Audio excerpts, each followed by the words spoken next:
2 or 3. Not that kind of goal.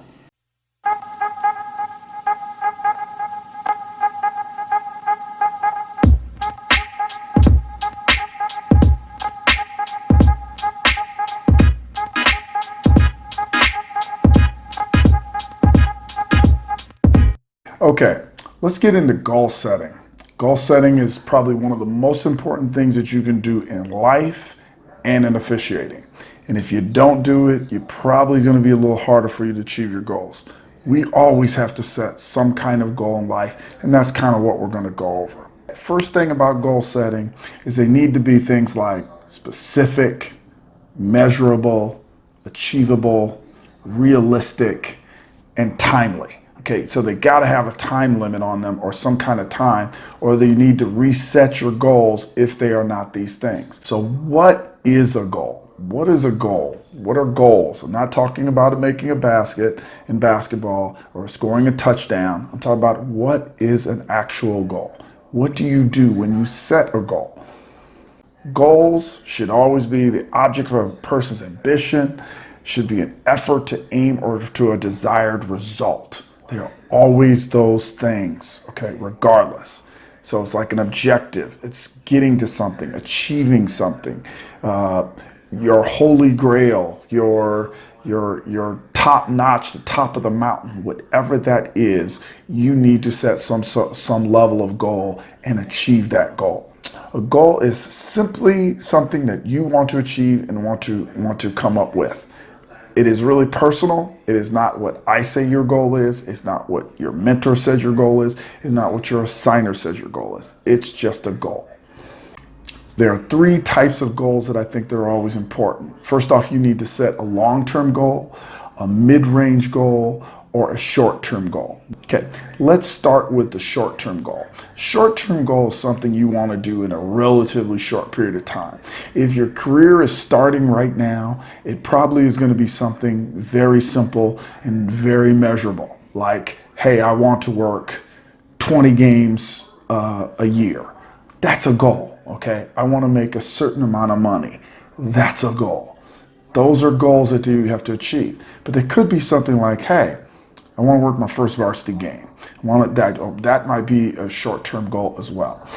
Also something like maybe I want to find people that I can connect with at the college level, find a mentor at the college level. That's a goal. That's a good short-term goal. Or maybe I just want to join so many officials associations or a couple in my area because hey, they can help me get to where I want to. Those are good goals. There's nothing wrong with setting those as goals. Okay, let's get into what a mid-range goal is.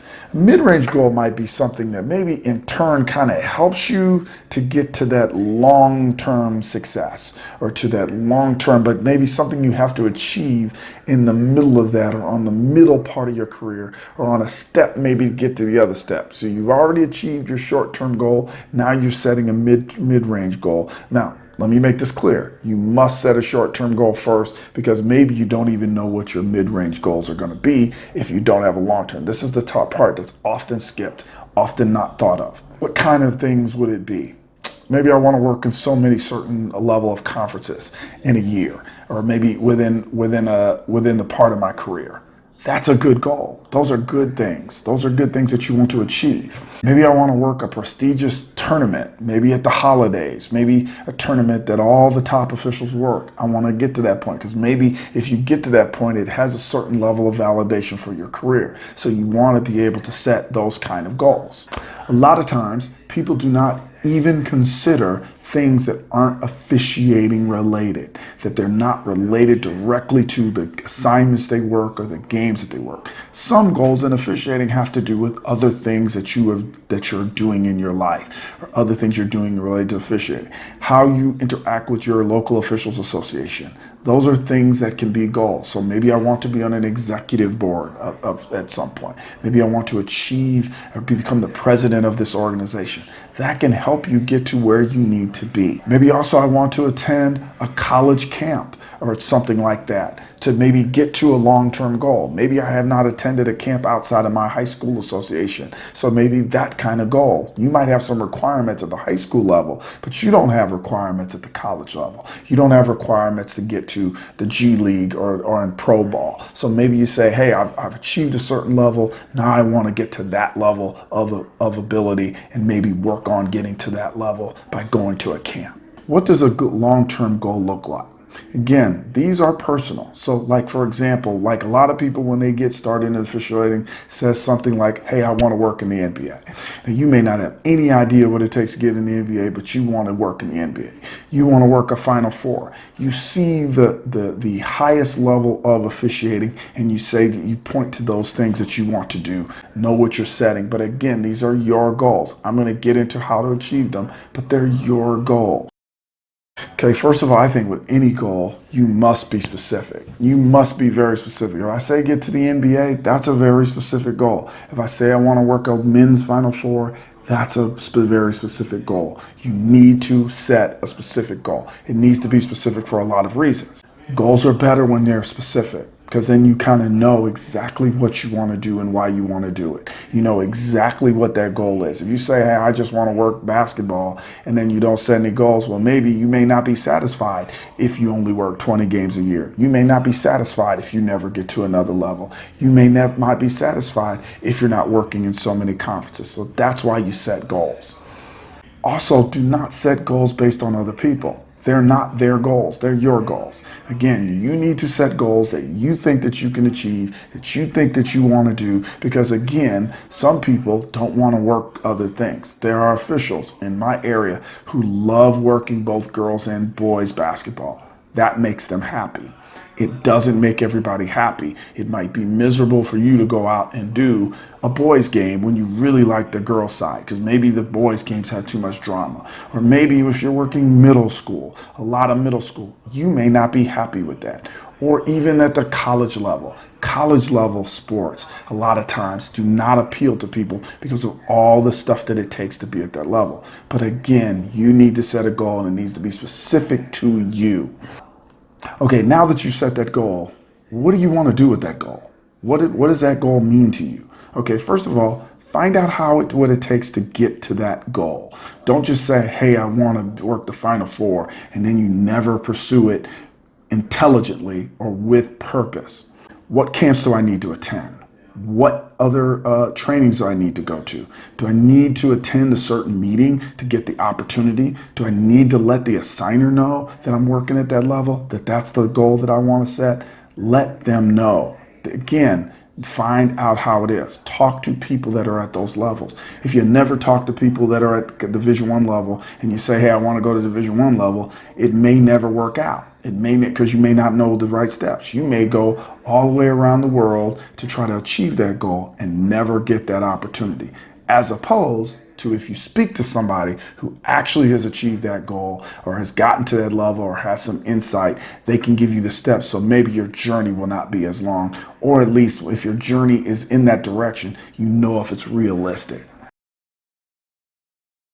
Are you at the right age? That's something to consider. If you want to work a Final Four or get to the NBA, your age might be the factor that hinders you to that level. You need to be aware of that. You need to be thinking of that every single time that you decide that you're setting certain goals. Because if they're long range and they're 20 years out in the future, or 10 or 15, if you're 22, your goals can be a little different. The arc of that goal can be different than if you're 52. So consider that as well. And this is where we talk about be specific and know if they're measurable. Because if you're 22 years old, you have a lifetime ahead of you to achieve and get to the NBA. If you get to the NBA by your 35, you got probably good 20 plus years to work in the NBA. If you get there at 50, which you may never get there at 50, by the way, just so you know, but if you get there at 50, you may not have a few good years to get to that point. So you have to consider those things like, what is my age? Is my social media in order? Social media can be the thing that hinder you. And I'm going to get into that later at a later time when we can talk about social media and how social media can affect you and hinder you, your opportunities. But certain things that you say in social media can affect you. We're in a highly political time right now, regardless of what you think of individuals in Congress or our president or whatever. But some things that you say can come back on you and hurt you, even in the smallest of ways. And you need to be aware of how your social media arc, because now we have Twitter, Instagram, WhatsApp app. We have all these other things, Facebook, and people say all kinds of things that, just like in a regular job, can hinder you. Another thing is, do you gamble a lot? I mean, as the higher you get up the ranks, again, your lifestyle can affect you and how you work games. And so if you're a person who goes to Las Vegas all the time, or Atlantic City, or now because gambling is all over the place and going to places, it might affect you if somebody finds out. First off, what if you fail? Guess what? Everybody fails at something. I'm going to say this to officials who don't understand this, especially younger officials. If you haven't been fired from someplace, you haven't been doing your job. Because guess what? All of us have been fired at some point. The best officials in the country, the best officials in the world have been fired from some opportunity. I was at a college camp this summer where the supervisor was talking about a league that he got fired from. All of us get fired. You will get fired. But most of all, you will fail. You will not achieve a goal that you think that you're going to achieve or that you want to achieve. It will not happen at some point. Now, does that mean because you fail, you'll never get another opportunity? That's not what that means. That just means you failed at that. Failure often comes before success. Always keep that in mind. Just because you fail, one of the best people, just listen to actors like Will Smith and motivational speakers talk. They failed. They failed miserably sometimes at things, and before they got those opportunities. So understand that you are going to fail. It's okay. And if you fail, just reset your goals and figure out because maybe your goal might be, hey, I want to get back in that league because I got fired for an unjust reason in my mind. Or maybe I got fired from this league, but there's another league that I know that's better. I never considered working that league, so I want to work that league that's better. Understand those goals and rearrange them, but failure comes with this. Change your goals often. It's okay. When you have a short-term goal, a mid-range goal, and a long-term goal, you don't have to change it because of failure, but failure might be the catalyst to say, hey, I got another plan to get to where I need to be. Who needs to know your goals? Okay, first of all, I think a family member or the closest family members to you, maybe your parents, because maybe your parents might be able to help you out. I know an NBA official who had great support from his family during a period of time, and that was one of the reasons that he was able to go to camps and become in the NBA. There are people whose spouse is on board with what they're doing, and they allow them to kind of shape those goals. I want to make this clear. You don't need to tell everybody. Everybody doesn't need to know every aspect of your goals. But if you have a spouse, you have children, you have things that in your life that might affect those goals or affect the pursuit of those goals, you need to let them know, because either they need to be on board or they don't. And also, family members can dictate sometimes those goals. If you have a lot of children at home, let's say you have 3 or 4 children at home that are young, your goals might be different than if you have children that are 17, 18 and they're going to college. You might have a completely different set of responsibilities and expectations with your family. Who else needs to know your goals? A mentor. If you have a mentor, I think this is always a good thing. Have a mentor at every level that you want to work. So let's say I'm an official and I want to work at the NBA level, but I also want to pursue Division I college. I might have a Division I official that can help me, teach me, give me some information. Might also know someone in the NBA who can do the same and evaluate you. Sometimes there are officials who want to get to the NBA and the level they don't quite get there, but the NBA official helps them get to that Division I level because they have contacts. It's always good to have somebody who has the insight of the officiating community to know if that is what you want to do, or know if you have what it takes to get there, and also help you along the way with the roadblocks. All NBA officials didn't just go straight to the NBA. Some went Division I basketball and maybe got in the NBA after the fact. Maybe they didn't even consider it. So let your mentors know what your goals are on some level. And finally, you have to let an assigner that you work for, or somebody, you got to give them some information that, hey, I want to get to that level. Because if you're going to somebody's camp, sometimes they're considering a lot of people whether you can work and do those games. They want to know that you want to get to that level. Because some people go to those camps just to learn, just to pick up little things. They're not traveling all over the country. But if you never let an assigner know, they'll never know that that's a goal that you want to achieve. Final points here. You'll not achieve everything that you want in officiating. It's not happening. It's not happening for everybody. I had goals that I have not even come close to coming to and achieving. And part of it was because some of them I changed as well. I changed over time. Life has changed. Things happen. You decide, okay, I don't feel like spending that kind of money to go to that level, or I don't feel like spending that kind of money to go to all these camps. Let me maybe chase maybe one or two of those goals realistically. So you're not going to achieve everything, and that's okay. Some of it's going to be because of you. Some of it's because of circumstances. Some of it's going to be because of other things outside your life that have nothing to do with officiating that are going to change those goals. Some accomplishments you will never realize will happen to you. There are things and goals that you will have, at least when you start out, and you never thought of the other things it took to get to those levels. For example, I never thought that I would work as many state finals as I did in the state of Illinois that I have. It wasn't an initial goal. I just said, hey, I wanted to work a state final. And because of my pursuit, because of my work ethic, because of the things I did, because of the people that I got to know, I got opportunities to do things that nobody else got an opportunity to do. So sometimes goals will not be just because you set it out. Doesn't mean that's going to be your journey or your path. Or even if you fail, there might be something that's much more achievable or much more satisfying in the end when you achieve that goal. You may set a goal, but you got to put in some work. You got to put in the work, you got to put in the effort, you got to put in the time to get to where you want to. If you want to be a Division I official, you got to put in some work. You got to go to some camps. You got to see plays. You got to get good on the rules. If you want to be a state final official, you got to get good on rules. You got to be able to work some stuff that you don't want to work. I can tell you right now, as a state final official, people think sometimes that we always work the big games. Well, guess what? There are times you work the absolute worst games between the two worst teams, and you have to manage those games the same way. So sometimes that will give the confidence so that you can work the other level games. And at the end of the day, what is this all about? Relationships. Relationships. Relationships.